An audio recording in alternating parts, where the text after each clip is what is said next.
Hi hello ನಮಸ್ಕಾರ. Education master YouTube ಚಾನಲ್ಗೆ ಸ್ವಾಗತ ಸುಸ್ವಾಗತ.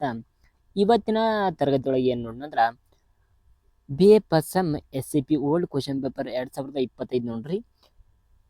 ಬಿ ಎ ಮತ್ತು ಬಿ ಎಸ್ ಡಬ್ಲ್ಯೂ ಪಸಮ್ ಡಿಗ್ರಿ ಎಕ್ಸಾಮಿನೇಷನ್ ಮಾರ್ಚ್ 2025 ಯಾವುದಂದ್ರೆ ಬೇಸಿಕ್ ಕನ್ನಡ ಪೇಪರ್ 1 ಕಲಾ ಕಣಜ 1 ಎಕ್ಸಾಮ್ ಇಟ್ಟಿರ್ತದಂದ್ರೆ 3 ತಾಸು ಇರ್ತಾರೆ. ಎಕ್ಸಾಮ್ 3 ತಾಸು ಇರ್ತೈತ್ರಿ.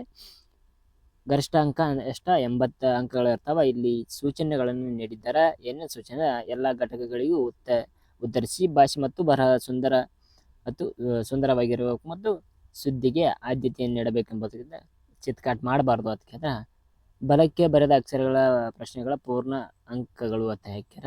ಅಂದ್ರೆ ಕರೆಕ್ಟಾಗಿ ಸೀರಿಯಲ್ ನಂಬರ್ ಹಾಕ್ರಿ ಅಂತ ಹೇಳಿದಾರ. ಘಟಕ 1 ಏನು ಹೇಳಿದ್ರ, ಫಸ್ಟ್ ಒಂದು ಕ್ವಶನ್ ನೋಡ್ರಿ. ಇದೆ ಚೆನ್ನಣ್ಣ ವಾಲಿಕಾರ್ ಅವರ ಕವನಗಳಲ್ಲಿ ವ್ಯಕ್ತವಾಗಿರುವ ದಲಿತ ಬಂಡಾಯದ ಪ್ರಜೆಯನ್ನು ವಿವರಿಸಿ. ಅಥವಾ ಶಿವಶರಣರ ಪಾಟೀಲ್ ಜವಳಿ ಅವರ ಕವನ ಮತ್ತು ಭಾವ ಸೌಂದರ್ಯವನ್ನು ಸಂಗ್ರಹಿಸಿ ಬರೆಯಿರಿ ಅಂತ ಕೇಳ್ಯಾರ. ಇದು 15 ಮಾರ್ಕ್ಸಿಗೆ ಆರ್ 1 ಬರಿಬೇಕು. ಇಲ್ಲಿ ಘಟಕ 2 ಎರಡನೇದು ಕ್ವಶನ್ ಏನು ಕೇಳ್ಯಾರಂದ್ರ, ಹಸು ದೇವರ ಹೆಣ ಕಥೆಯಲ್ಲಿ ಹೇಗೆ ಚಿತ್ರೀಕರಣಗೊಂಡಿದೆ ವಿವರಿಸಿ ಅಂತ ಕೇಳ್ಯಾರ. 15 ಮಾರ್ಕ್ಸ್ ಇದಕ್ಕೂ. ಅದೇ ರೀತಿಯ ಅಥವಾ ಆರ್ ಕ್ವಶನ್ ಕೊಟ್ಟಾರ, ಅನಾಥ ಮಕ್ಕಳ ದುಸ್ಥಿತಿಯ ಕಥೆ ಯಾದಳು ಮತ್ತು ಹುಡುಗಿಯ ಕಥೆ ಹೇಗೆ ವ್ಯಕ್ತವಾಗಿದೆ ಎಂಬುದನ್ನು ತಿಳಿಸ್ರಿ ಅಂತ ಕೇಳಿದ್ದಾರೆ. ಇದು 15 ಮಾರ್ಕ್ಸ್ ರೀ. ಇಲ್ಲಿ ಘಟಕ 3 ಶಾಂತರಸರ ಜಗಲ್ಗಳಲ್ಲಿ ಅಡಗಿರುವ ಜೀವನಾನುಭವಗಳನ್ನು ವಿಶ್ಲೇಷಿಸಿ ಅಂತ ಕೇಳ್ಯಾರ.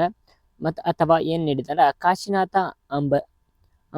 ಅಂಬಲಗಿಯವರ ಗಜ್ಜಲ ಮತ್ತು ಮಹತ್ವದ ಸಂಕ್ಷಿಪ್ತವಾಗಿ ಸಂಗ್ರಹಿಸಿ ಮತ್ತು ಬರೆಯಿರಿ ಎಂಬುದನ್ನು ಕೇಳ್ಯಾರ. ಇಲ್ಲಿ 15 ಮಾರ್ಕ್ಸ್ 45 ಮಾರ್ಕ್ಸ್ ರೀ. ಇಲ್ಲಿ 6 ಕ್ವಶನ್ಗಳದಾವ. ನೀವು ನೋಡ್ಕೋಬಹುದು 6 ಕ್ವಶನ್ ಅದಾವ, 45 ಮಾರ್ಕ್ಸ್. ಅದೇ ರೀತಿ ಘಟಕ 4 ಇಲ್ಲಿ 15 ಮಾರ್ಕ್ಸ್. ಇಲ್ಲಿ ಕ್ವಶನ್ ಏನು ಕೇಳ, ಧನಂಜಯ ಶಿಲ್ಪಿಯವರ ಜೀವನ ಮತ್ತು ಸಾಧನೆಗಳನ್ನ ವಿವರಿಸಿ ಅಂತ ಕೇಳಿದ್ದಾರೆ. ಅದನ್ನು ನೋಡ್ರಿ, ನಿಮ್ಗೆ ಯಾವ್ದು ಬರ್ತದೆ 6 ಕ್ವಶನ್ ಕೊಡ್ತಾ. ಅಥವಾ ಹೊಳ್ಳಿ ಬಂತು ಧೂಳಿ ವೈಶಿಷ್ಟ್ಯತೆಯನ್ನು ಜಿ ಎಸ್ ಶಿವರುದ್ರಪ್ಪನವರ ಏನ್ ಮಾಡಿದಾರ, ಈ ಮಾತುಗಳನ್ನು ನಿರೂಪಣೆ ಮಾಡಿದ್ದಾರೆ ಎಂಬುದನ್ನ ಇಲ್ಲಿ ತಿಳಿಸ್ರಿ ಅಂತ ಕೇಳಿದ್ರ. ಅದೇ ರೀತಿ ಇಲ್ಲಿ ಬೇಕಾದ 5 ಘಟಕ 5 ಒಳಗೆ ಏನ್ ಕೊಟ್ಟಾರ ಅಂದ್ರ 4 into 5 ಇಲ್ಲಿ 20 ಮಾರ್ಕ್ಸ್ ಅಂದ್ರ 5 ಬರಿಬೇಕ್ರಿ. ಬೇಕಾದ 4 ಇಲ್ಲಿ 6 ಕೊಟ್ಟಾರ, ಅಲ್ಲಿ ಎಷ್ಟ 4 ಬರಿಬೇಕು. ನಾವು ಯಾವ್ದು ಬೇಕಾದ್ರೆ ಬರೀರಿ. ಫಸ್ಟ್ ಹೆಂಡತಿಯ ಕಾಗದ, second one Yashwant Chittal, third one Jayadevi Gaikwad, fourth one J Shivarudrappa, fifth one ನನ್ನ ಒಳ ಹಾಡು, ಸಿಕ್ಸ್ತ್ ಒನ್ ಗಾಂಧಿ. ಈ ನಿಯಮನ ಕೊಟ್ಟಾರ.